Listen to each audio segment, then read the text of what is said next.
जय भोलेनाथ की।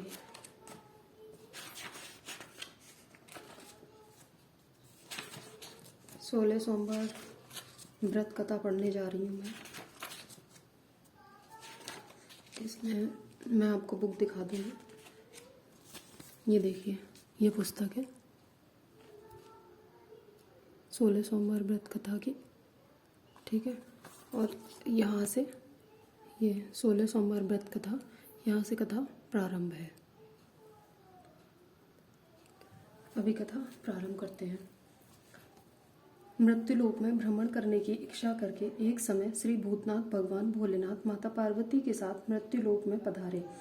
भ्रमण करते करते दोनों विदम्र देशांतर्गत अमरावती नाम की अति रमणीक नगरी में पहुंचे। यह नगरी सब प्रकार के सुखों से परिपूर्ण थी। उसमें वहां के महाराज द्वारा बनवाया हुआ अति रमणीक शिव जी का मंदिर भी था।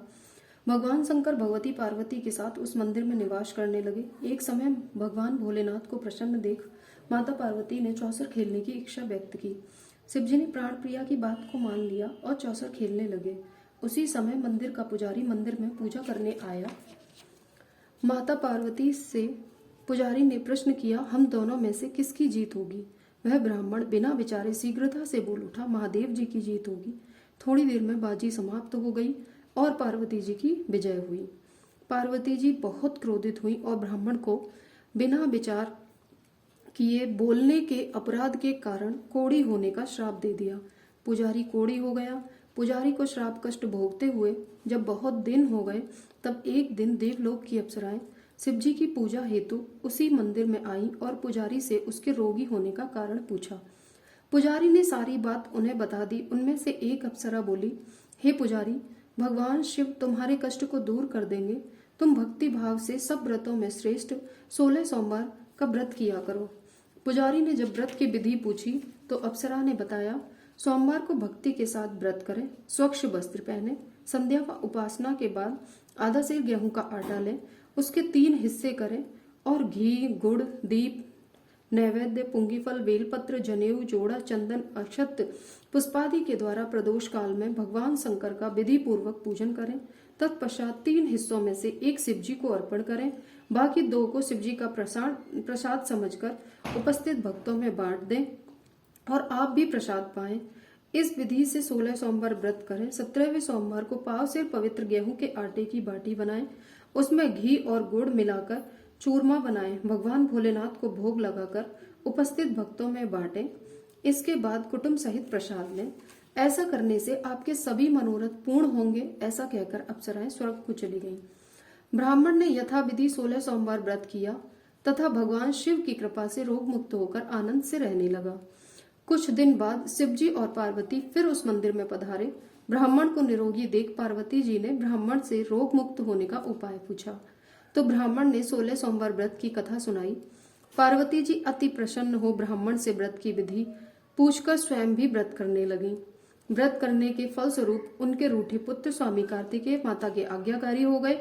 उन्होंने अपने हृदय परिवर्तन का भेद जब माता पार्वती से पूछा तो फिर स्वयं भी मित्र मिलन की इच्छा से यह व्रत किया। उनसे मित्र ने जब आकस्मिक मिलन का भेद पूछा तो कार्तिकेय जी ने उन्हें भी 16 सोमवार व्रत का महत्व बताया। तब मित्र ने भी यह व्रत किया और भगवान शिव की कृपा से उसका विवाह एक राजकुमारी से हो गया। एक दिन राजकन्या ने अपने पति से प्रश्न किया, हे प्राणनाथ, आपने ऐसा कौन सा भारी पुण्य किया था जिसके प्रभाव से मेरा आपसे विवाह हुआ? ब्राह्मण बोला, हे प्राण प्रिय, मैंने 16 सोमवार व्रत किया था जिसके प्रभाव से मुझे तुम जैसी गुणवती पत्नी प्राप्त हुई। व्रत की महिमा सुन राजकन्या भी पुत्र की कामना करके व्रत करने लगी। शिवजी की दया से उसके गर्भ से एक अति सुंदर, सुशील, धर्मात्मा और विद्वान पुत्र उत्पन्न हुआ। माता पिता दोनों उस देव पुत्र को पाकर अति प्रसन्न हुए और उसका लालन पालन भली प्रकार से करने लगे। जब पुत्र समझदार हुआ तो माता पिता को देखकर वह भी राज्याधिकार पाने की इच्छा से हर सोमवार को व्रत करने लगा। व्रत शुरू होने के बाद ऐसे संयोग बने कि पड़ोसी राजा की पुत्री के साथ उसका विवाह हो गया। वृद्ध राजा के दिवंगत हो जाने पर इसी ब्राह्मण युवक को सिंहासन पर बिठाया गया, क्योंकि दिवंत राजा के कोई पुत्र नहीं था। राज्य का उत्तराधिकारी होकर भी वह ब्राह्मण पुत्र 16 सोमवार का व्रत करता रहा। जब 17वां सोमवार आया तो विप्रपुत्र ने अपनी प्रियतमा से पूजन सामग्री लेकर शिव पूजा के लिए शिवालय चलने को कहा, परंतु उसकी पत्नी ने उसकी आज्ञा की परवाह न की। दास दासियों द्वारा सब सामग्री पूजन शिवालय में भिजवा दिया, परंतु आप नहीं गई। जब राजा ने शिव जी का पूजन समाप्त किया तब आकाशवाणी हुई, हे राजा, अपनी रानी को राजमहल से निकाल दे, नहीं तो यह तेरा सर्वनाश कर देगी। आकाशवाणी सुनकर राजा के आश्चर्य का ठिकाना नहीं रहा। ना चाहते हुए भी राजा ने अपनी पत्नी को राजमहल से निकाल दिया। रानी दुखी हृदय से भाग्य को कोसती हुई नगर के बाहर चली गई। वह एक ग्राम में पहुंची। वहां एक बुढ़िया सूत काटकर बेचने जाती थी। रानी की करुणा दशा देखकर वह बोली, चल तू मेरा सूत बिकवा दे, मैं वृद्ध हूँ, बोझ नहीं उठाया जाता। रानी ने बुढ़िया के सिर से सूत की गठली उतारकर अपने सिर पर रख ली। तभी तेज आंधी आई और बुढ़िया का सूत पोटली सहित उड़ गया। बुढ़िया ने भी उसे अपने घर से निकाल दिया। इसके बाद रानी एक तेली के घर गई। शिवजी के प्रकोप के कारण तेली के सब मटके उसी क्षण चटक गए। तेली ने भी रानी को अपने घर से निकाल दिया। अत्यंत दुख पाती हुई रानी एक नदी के तट पर गई तो नदी का समस्त जल सूख गया। तत्पश्चात रानी एक वन में गई। वहां जाकर सरोवर में सीढ़ी से उतरकर पानी पीने गई। उसके हाथ का स्पर्श होते ही सरोवर का नील कमल के समान जल असंख्य कीड़ों में भर गया। रानी ने भाग्य पर दोषारोपण करते हुए उस जल को पीकर पेड़ की शीतल छाया में विश्राम करना चाहा, परंतु रानी जिस पेड़ के नीचे जाती उस पेड़ के पत्ते तत्काल गिर जाते। वन सरोवर जल की ऐसी दशा देख गौ चराते ग्वालों ने अपने गोसाई जी से, जो उस जंगल में स्थित मंदिर में पुजारी थे, यह बात बताई। ग्वाले रानी को गोसाई जी के पास लाए। रानी की मुख क्रांति और शरीर शोभा देख गोसाई जी जान गए कि यह अवश्य ही कोई विधि की गति की मारी कुलीन स्त्री है। पुजारी ने रानी से पूछा, हे पुत्री, तुम्हारे ऊपर कौन से देवता का कोप है जिससे तुम्हारी ऐसी दशा है? पुजारी की बात सुन रानी ने शिवजी महाराज के पूजन का बहिष्कार करने की बात बताई तो पुजारी शिवजी महाराज की अनेक प्रकार से स्तुति करते हुए रानी से बोले कि पुत्री, तुम सब मनोरथ पूर्ण करने वाले 16 सोमवार व्रत को करो, उसके प्रभाव से अपने कष्टों से मुक्त हो सकोगी। गोसाई जी की बात मानकर रानी ने 16 सोमवार व्रत किए और 17वें सोमवार को विधि विधान सहित पूजन किया। उस पूजन के प्रभाव से राजा के हृदय में विचार उत्पन्न हुआ कि रानी को गए हुए बहुत समय व्यतीत हो गया है, न जाने कहाँ कहाँ भटकती होगी, उसे ढूंढना चाहिए। यह सोच रानी को तलाश करने के लिए राजा ने चारों दिशाओं में दूत भेजे। वे दूत रानी को ढूंढते हुए पुजारी के आश्रम में भी पहुंचे। वहां रानी को पाकर पुजारी से रानी को अपने साथ ले जाने का आग्रह करने लगे, परंतु पुजारी ने मना कर दिया। दूत चुपचाप लौट आए और महाराज को रानी का पता बतलाया। रानी का पता पाकर राजा स्वयं पुजारी के आश्रम में गए और पुजारी से प्रार्थना करने लगे, महाराज, जो देवी आपके आश्रम में रहती है वह मेरी पत्नी है। शिवजी के कोप से मैंने इनको त्याग दिया था। अब इन पर से शिवजी का प्रकोप शांत हो गया है, इसलिए मैं इन्हें लेने आया हूँ। आप इनको मेरे साथ जाने की आज्ञा दीजिए। गोसाई जी ने रानी को राजा के साथ जाने की आज्ञा दे दी। गोसाई जी की आज्ञा पाकर रानी प्रसन्न होकर राजा के साथ नगर में आई। नगरवासियों ने नगर के द्वार तथा नगर को तोरण एवं बंधनवारों से विविध विधि से सजाया। घर घर में मंगल गान होने लगे। पंडितों ने विविध वेद मंत्रों का उच्चारण करके अपनी राजरानी का स्वागत किया। ऐसी अवस्था में रानी ने पुनः अपनी राजधानी में प्रवेश किया। महाराज ने ब्राह्मणों को अनेक तरह से दान आदि देकर संतुष्ट किया। इस प्रकार शिवजी की कृपा से अनेक सुखों को भोगने के पश्चात दोनों शिवपुरी को पधारे। जो मनुष्य मनसा वाचा करुणा भक्ति सहित 16 सोमवार का व्रत एवं पूजन इत्यादि विधिवत करता है, वह इस लोक में समस्त सुखों को भोग कर अंत में शिवधाम को प्राप्त होता है। यह व्रत सब मनोरथों को पूर्ण करने वाला है। इति श्री 16 सोमवार व्रत कथा। ओम नमः शिवाय। बोली भगवान शंकर की जय। बोलिए शिव पार्वती जी की जय। बोलिए आदि योगी की जय। आरती कर लेते हैं अभी।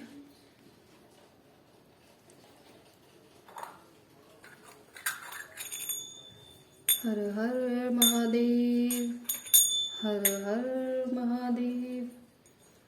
आरती करत जनक कर जोड़े, बड़े भाग्य राम जी घर आए मोरे। जीत स्वयंवर धनुष चढ़ाए, सब भूपन के गर्व मिटाए। तोरि पिनाक किए दुई खंडा, रघुकुल हर्ष रावण मन संखा। आई सीता ले संग सहेली, हर्ष निरख वन माला मेली। गजमोतियन के चौक पुराए, कनक कलश भरे मंगल जाए। कंचन थार कपूर की बाती, सुर नर मुनि जन आए बराती। फिरत बाबरी बाजे बाजे, सिया सहित रघुवीर बेर। धन धन राम लखन दो भाई, धन धन दशरथ कौशल्या माई। राजा दशरथ जनक विदेही, भरत शत्रुघ्न परम स्नेही। मिथिलापुर में बजत बधाई, दास मुरारी स्वामी आरती गाय। आरती करत जनक घर जोड़े, बड़े भाग्य राम की घर आए मोरे। ये थी सोमवार की आरती। अभी करते हैं शिव जी की, भगवान शिव की आरती करते हैं, शिव जी की आराधना करते हैं। जय शिव ओंकारा, हरि जय शिव ओंकारा। ब्रह्मा विष्णु सदा शिव, ब्रह्मा विष्णु सदा शिव। अरे धांगड़ी धारा, ओम जय शिव ओंकारा। एकानन चतुरानन, पंचानन राजे। प्रभु पंचानन राजे। हंसानन गरुड़ासन, हंसानन गरुड़ासन। वृषवाहन साजे, ओम जय शिव ओंकारा। दो भुज चार चतुर्भुज, दस भुज ते सोहे। प्रभु दस भुज ते सोहे। तीनों रूप निरखता, तीनों रूप निरखता। त्रिभुवन जन मोहे, ओम जय शिव ओंकारा। अश्माला वन माला, मुन माला धारी। प्रभु मुन माला धारी। चंदन मृग मद सोहे, चंदन मृग मद सोहे। बोले शुभकारी, ओम जय शिव ओंकारा। श्वेतांबर पीतांबर,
शिवजी महाराज की जय। बोले शिव पार्वती जी की जय।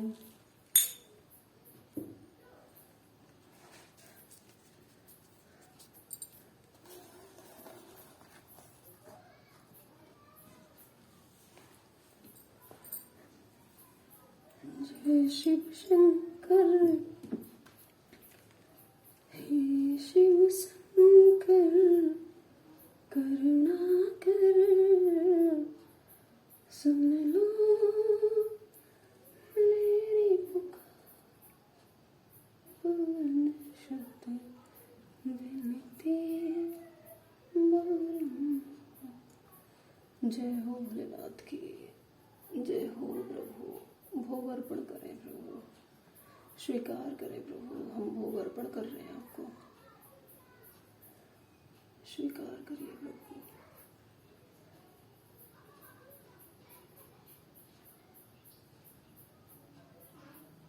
स्वीकार करिए।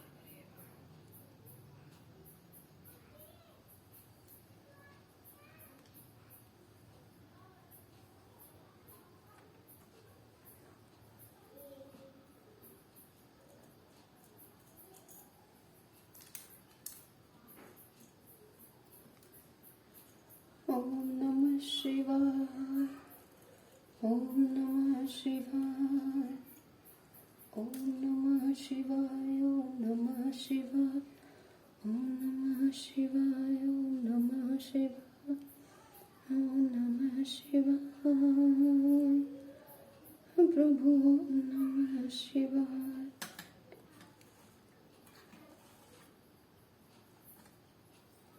पूजा स्वीकार हो गई है। ये देखिए, पास से दिखा देती हूँ मैं आपको।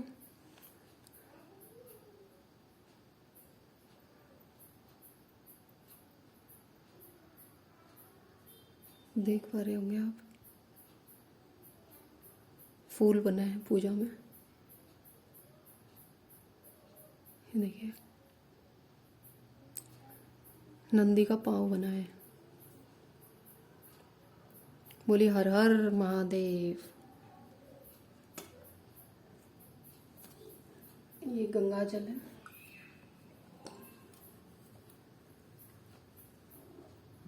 हे नाथ, रक्षा करिए प्रभु।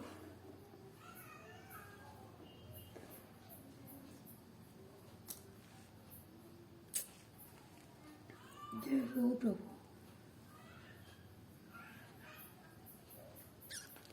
सब लोग आरती ले लीजिए।